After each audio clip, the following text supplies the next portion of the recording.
안녕하세요. 저는 32에 딸 키우고 있는 초보 엄마입니다. 딸은 이제 3살이 다 되어가요. 딸아이를 처음 가졌을 때만 해도 제가 이혼을 하게 될 거라고는 상상도 한 적 없습니다. 행복한 가정 꾸리면서 잘 살 수 있을 거라고 믿어 의심치 않았어요. 저희는 아이가 태어나기 전 저도 회사를 다니고 있던 맞벌이 부부였어요. 신혼집 구하면서 생긴 대출이자 때문에 남편 혼자 외벌이 시키기에는 부담이 있는 편이고 당장 제가 남편보다 월급이 더 높은 편이기도 했거든요. 그래서 대출금이 어느 정도 줄어들기 전까지는 아이를 바로 가질 계획은 없었어요. 그래서 아이가 찾아온 것은 축복이지만 그 사실에 겁도 많이 났습니다. 임신 소식을 듣고 친정부모님은 뛸 듯이 기뻐하셨어요. 공주님이 태어난다니 정말 상황만 되면 저희 집 근처로 이사를 오고 싶다는 말까지 하시며 엄청 좋아하셨거든요.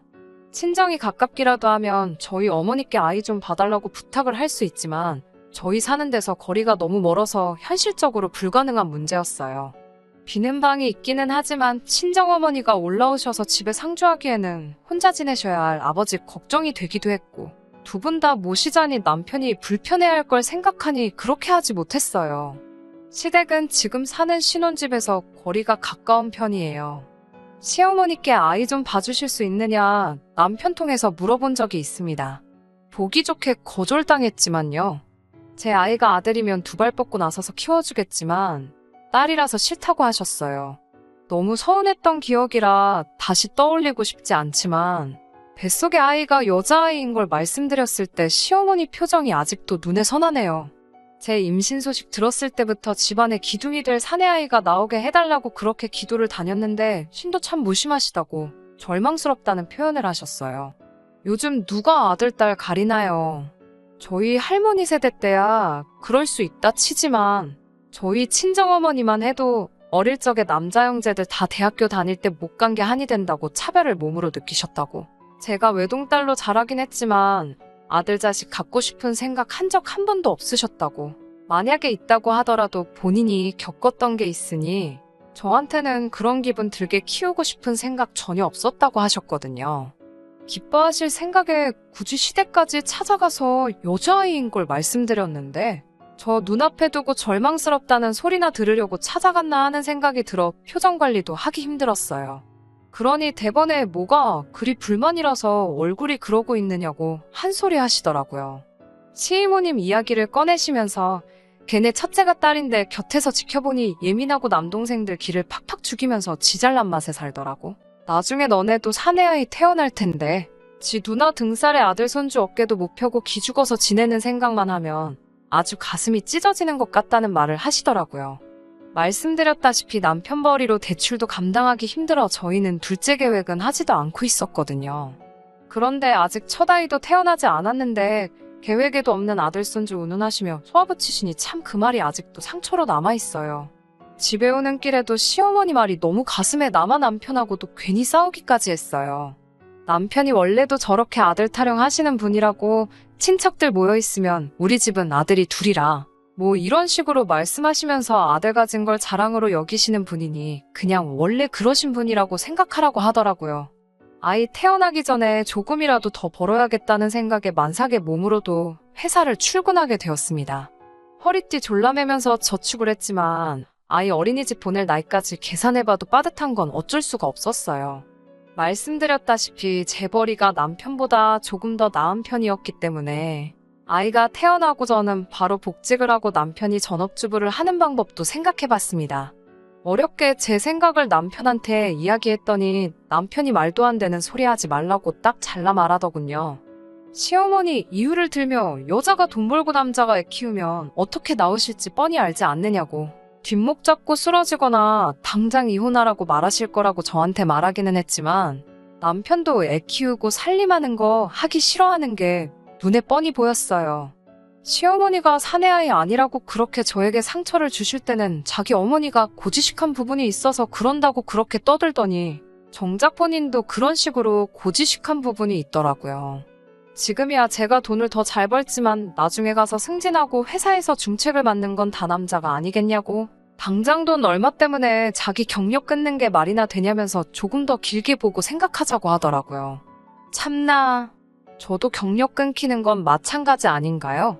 그렇다고 남편 말대로 남편이 승승장구해서 회사에서 중책을 맡는다고 해도 매출도 쥐똥만한 회사인데 거기서 더 승진해봐야 아무리 길게 봐도 답이 안 나오는 건 마찬가지인데 말이에요. 더 말 꺼내봤자 통하지도 않을 것 같고 저도 아이 3살 되자마자 어린이집 보낼 계획이기는 했지만 그래도 엄마 손에 자라는 게 아이에게 더 나을 것 같아서 그 부분에 대해서는 더 이상 다투지 않고 예정된 대로 제가 회사를 그만두기로 했습니다. 남편도 자기가 꺼낸 말이 있으니 최소한의 책임감이라도 느꼈는지 당장 술, 담배도 끊고 자기 용돈까지 줄여가면서 최대한 절약할 수 있는 쪽으로 노력을 해주더라고요. 맞벌이하면서 양가 부모님들께 매달 용돈조로 드리던 것도 더 이상 안 드리기로 했고요. 가깝게 살았지만 최대한 멀게 지냈습니다. 명절 같은 큰 행사 아니면 최대한 왕래가 없었어요. 그나마도 몇 번 만나면 그래도 손주인데 이뻐하시는 모습 한번 보여주신 적 없고 오히려 우리 딸아이 천덕꾸러기 대우받으면서 있었습니다. 정말 저에게는 아이 데리고 시어머니 만나는 게 세상에서 제일 큰 스트레스였어요. 남편에게 저는 그냥 집에서 아이 볼 테니 혼자 다녀오라고 말도 해봤지만 그래도 어떻게 혼자 가냐며 굳이 저를 데려가더라고요. 우리 애 돌잔치 때도 딸은 돌잔치 해줄 필요가 뭐가 있느냐며 제 속을 긁어놓으셨어요. 막상 돌잔치 당일날에는 저희 부모님도 같이 계셔서 그랬나 그때는 좀 이뻐하는 척은 해주시더라고요. 아무튼 최대한 피해가며 그렇게 딸아이 돌 지날 때까지 별다른 일 없이 잘 지내왔는데 작년 초에 남편의 남동생 그러니까 도련님이 결혼을 하게 되면서 모든 일이 시작되었습니다. 동서될 사람은 그냥 평범하고 흔한 인상이었어요. 벌이 적당한 중소기업 다니고 있고 조용조용하고 참하게 생긴 사람이었어요. 신혼집도 마침 저희 집 근처에 있는 빌라로 구해서 자주는 아니지만 근근히 만나면서 지냈습니다. 저를 형님 하면서 잘 따르고 나이는 저보다 어렸지만 그래도 또래이다 보니 저도 불편하게 하지 않고 언니 동생 같은 사이로 지내보고 싶었어요. 그런데 겉보기와는 다르게 은근 사람 속을 뒤집어 놓는 여우 같은 사람이더라고요. 동서네가 결혼하고 나서 첫 명절이 돼서 시댁에서 다 같이 만나게 되었습니다. 그렇게 온 식구들끼리 만나는 건 처음인 자리였어요. 식사 중에 아이가 칭얼대길래 달래주고 있는데 시어머니가 눈치를 주더라고요. 그냥 듣는 둥 마는 둥 한 귀로 흘리고 있었는데 시어머니가 동서에게 너는 쟤처럼 딸 낳지 말고 아들을 낳으라는 말을 하시더라고요. 동서가 제 눈치 보느라고 대답을 잘 못하고 있었는데 시어머니가 자기들 유산이 어떻고 저떻고 하면서 결혼할 때는 남편이 첫째라서 지원을 더 많이 받기는 했지만 자기들 갈 때는 대를 이을 수 있는 아들 먼저 낳는 집한테 다 줄 거라고 하시더라고요. 남자는 여자하기 나름이라는 말이 이럴 때 쓰라는 거라고 하시면서요. 솔직히 시부모님 재산이라고 해봐야 엄청난 거 가지고 계신 것도 아니고 서울 변두리에 빌라 하나 가지고 있는 게 전부시거든요. 그렇다고 그게 무시할 정도는 아니지만 솔직히 탐이 난다거나 하지 않았어요. 당장 저희가 아끼고 살고 있다고 해도 남편 외벌이로는 한계가 있고 저도 딱히 둘째 생각도 없고 저도 언제까지 아이 때문에 제가 반평생 공부해온 경력 놓아버리고 싶은 마음도 없었고요. 제 편이라고 생각한 적 한 번도 없지만 그래도 짧은 기간이나마 서로 마음 터놓고 같이 잘 지내고 있던 동서가 그 자리에서 그렇게 대답할 거라고는 생각도 하지 않았어요. 목소리부터 간드러지게 바뀌더니 자기들도 첫째는 아들이었으면 좋겠다고 누구처럼 어머님 기대에 져버리지 않겠다는 식으로 말을 하더라고요. 솔직히 그때 동서한테 오만정이 다 떨어져 버렸어요. 그 집이 아들을 갖던 딸을 갖던 관심도 없었지만 그 상황에서 저를 깎아내리면서까지 시어머니한테 잘 보여야 했나 하는 배신감이 들더라고요. 그런데 몇 달 뒤 거짓말처럼 동서의 임신 소식이 들려왔고 심지어 그 아이가 아들이라는 소식까지 전해 듣게 되었습니다. 당연히 시댁은 경사가 났고 저도 하기 싫기는 했지만 예의상 동서에게 축하한다고 전해줬어요. 그런데 동선의 소식을 들은 후부터 남편이 조금 이상해졌어요. 선수를 빼앗긴 것처럼 생각하고 시도 때도 없이 둘째 만들자고 달려들고 그러더라고요. 아이 하나만 낳아서 잘 기르자고 하지 않았냐. 도대체 왜 그러는 거냐 물어봤더니 딸 낳은 게 잘못인 것 마냥 시어머니와 똑같이 말을 하더라고요. 이미 동선애가 아들이 먼저 생겼는데 이제 와서 그러냐 하니 그래도 내가 첫째인데 아들 생기면 어머니 생각도 바뀌지 않겠냐 하면서 전부 다는 아니더라도 일부는 받아야지 않겠냐고 하면서요. 시부모님한테 받을 게 얼마나 된다고 그걸 가지고 그러냐고 했어요. 빌라 시세해봐야 잘 쳐줘도 2, 3억밖에 안 할 테고 요즘 100세 시대라고 하는데 언제가 돼서야 받겠냐고. 그냥 애초에 우리 계획한 대로 아이 어린이집 들어갈 나이 되면 내가 복직해서 벌면 되는 것 아니냐고. 아들 낳아 유산 받으려고 부모님 일찍 돌아가시라고 고사 지낼 것도 아니면서 별것도 아닌 걸로 조바심을 내고 있냐고 한마디 했어요. 그러니까 너는 돈 1억이 우스운 줄 아냐고. 우리가 그 돈 모으려면 몇 년을 아끼고 모아야 하는지 계산도 안 서냐고 하더라고요. 다음에 태어날 아이가 아들일지 딸일지 어떻게 하냐고. 그렇게 아들 태어날 때까지 둘이고 셋이고 넷이고 계속해서 낳으면 걔들 학교 보내고 공부시키는 돈은 계산도 안 하냐고 뭐라 하니 저보고 유치하다고 하더군요. 제가 이러는 게 시어머니에 대한 반발심 때문에 그러는 거라고. 또 우리 애가 나중에는 혼자서 얼마나 외롭겠냐고. 하나 더 생기면 아이한테도 좋고 그게 아들이면 우리도 나중에 받을 게 있어서 좋지 않냐고 거품을 물고 달려들더라니까요. 그나마 중간 역할이라도 해주고 있다고 생각하던 남편마저 저러고 있으니 아주 하루하루가 스트레스였어요. 오죽하면 저도 우리 애가 왜 아들이 아니었을까 하는 생각까지 들 정도였으니까요. 우리 엄마 걱정할까봐 그동안 있었던 일들 말도 못 꺼냈는데 어디 털어놓지 않으면 제가 돌아버리겠어서 힘든 속내 털어놓게 되었습니다. 어머니께서 자기 일처럼 속상해하시며 화를 내셨지만 지금의 남편 심정도 조금 이해해주라고. 아무튼 제가 선택한 사람 아니냐. 지금이야 동생한테 밀려난 것 같아서 그러는 거지 그동안 참 잘하지 않았느냐고. 앞으로 함께할 시간이 한참 더 남았는데 조금만 더 믿고 기다려주라고 저를 달래주셨어요. 그 말에 정말 마음속으로 참을 인자 새기면서 최대한 참아보려고 노력했습니다. 그런데 얼마 전 정말 참을 수 없는 일이 일어나고야 말았어요. 얼마 전 동선에 아이가 태어났거든요. 동서 출산하고 친정에 가서 2주 산후조리하고 시어머니 집에서 2주 지내기로 했다는 이야기는 들었어요. 그런데 무슨 일인지 남편은 두고 저 혼자 오라는 시어머니의 연락을 받게 되었습니다. 부랴부랴 찾아갔더니 시어머니랑 동서랑 함께 있었고요. 이리 와 앉아보라는 말에 무슨 말을 하려고 부르신 건가 했는데 대뜸 저보고 동선의 아이를 맡아 키우라고 하는 거 아니겠어요? 제가 뭐하러 동선의 아이를 키우겠어요. 당연히 싫다고 했어요. 아니, 애초에 그 아이를 왜 저보고 키우라고 하는 거냐고 물어봤죠.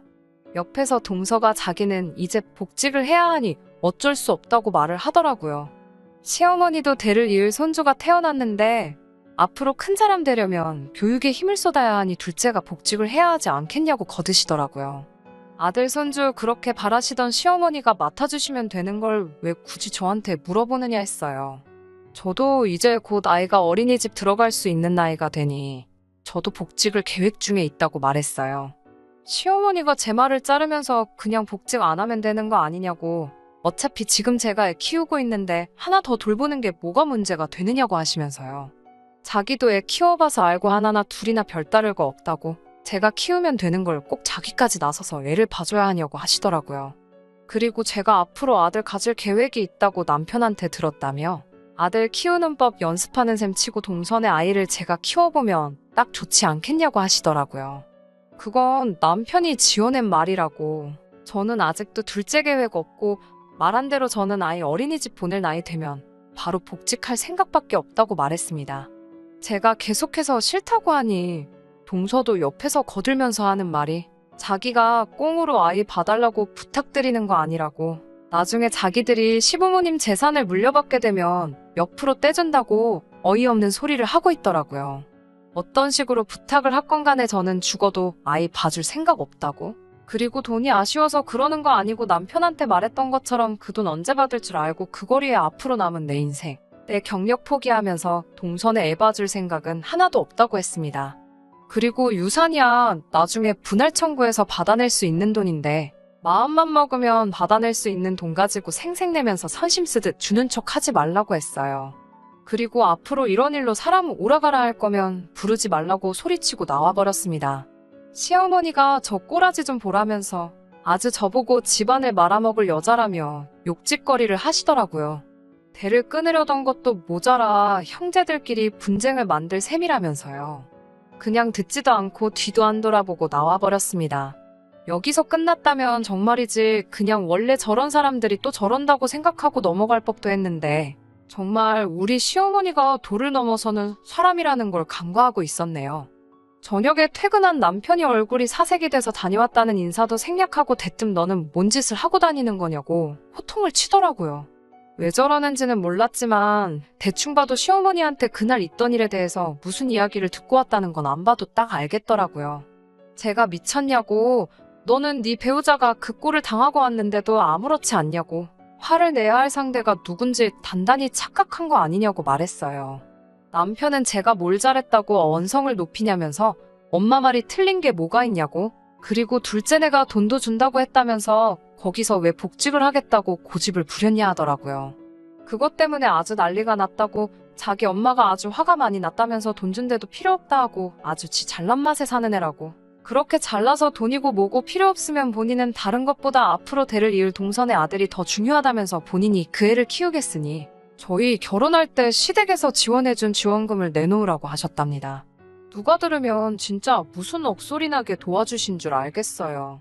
아직도 신혼집 살 때 얻은 대출이 산더미만큼 남아서 제가 나서서 일을 해야 하는 상황이었고 결혼 당시에도 고작 돈 5천 지원해주신 게 전부였거든요.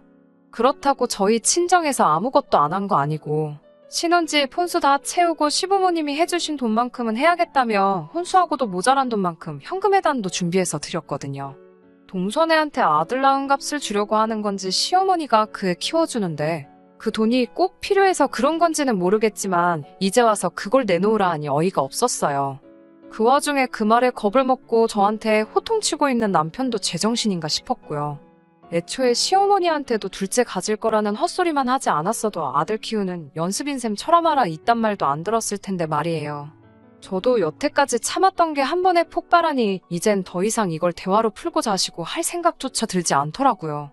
이럴 바에는 그냥 갈라서 자고 저도 같이 덤볐어요. 시어머니한테 지원금 받은 거 도로 돌려주라고. 하지만 그건 내가 받은 게 아니라 너가 받은 거니 남편 보고 돌려주라고 했습니다. 그리고 우리 집에서도 결혼할 때 똑같이 했으니 혼수로 채운 건 내가 전부 다 가져갈 거고 현금예단으로 드렸던 돈은 그 액수 그대로 돌려받아야겠다고 했어요. 그리고 저는 시어머니의 행동을 원인으로 이혼 소송을 제기했습니다. 법원에서는 시어머니의 행동이 부당한 대우에 해당한다고 하여 제 편을 들어줬어요. 유책 배우자가 시어머니이기도 했지만 딸아이 차별하는 시어머니의 언행의 친권과 양육권 모두 다행히 제가 받아올 수 있었어요. 거기에 더불어 아이가 성인이 되기 전까지 남편은 양육비를 지급해야 한다는 판결까지 받았습니다. 재산분할은 말한 대로 혼수를 제가 다 가져오고 현금예단으로 줬던 돈에 대해서 돌려받고 추가로 부동산 상승분을 계산해서 추가로 조금 더 가져오게 되었어요. 하지만 거기서 끝나지 않고 파탄의 원인인 시어머니에게는 따로 위자료 청구 소송을 진행했습니다. 숙려기간 중에 남편이 시어머니 대동해서 제 앞에 다시 한 번만 기회를 줄 수 있냐고 빌더라고요. 가차없이 저는 그럴 생각 없다고 단호하게 거절했고요. 지금은 친정으로 돌아와서 부모님 품에서 지내고 있습니다. 어머니 아버지 둘 다 제 딸 공주님 대하듯 아껴주시고 어린이집 보낼 필요도 없이 어머니가 아이를 봐주셔서 저도 친정 근처에 있는 회사에 취직에 성공했고요. 서울에서 회사 생활 할 때보다야 월급이 조금 작아지긴 했지만 남편이 앞으로 보낼 양육비 생각하면 아이한테 더 좋은 세상을 보여줄 만큼은 될 것 같아요.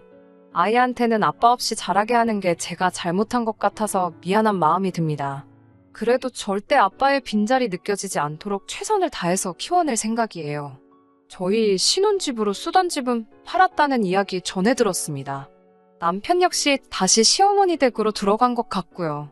거기서 시어머니 뒷바라지 하면서 동생네 애 키우는데 전력을 다하며 살겠죠. 사실 궁금하지도 않아요.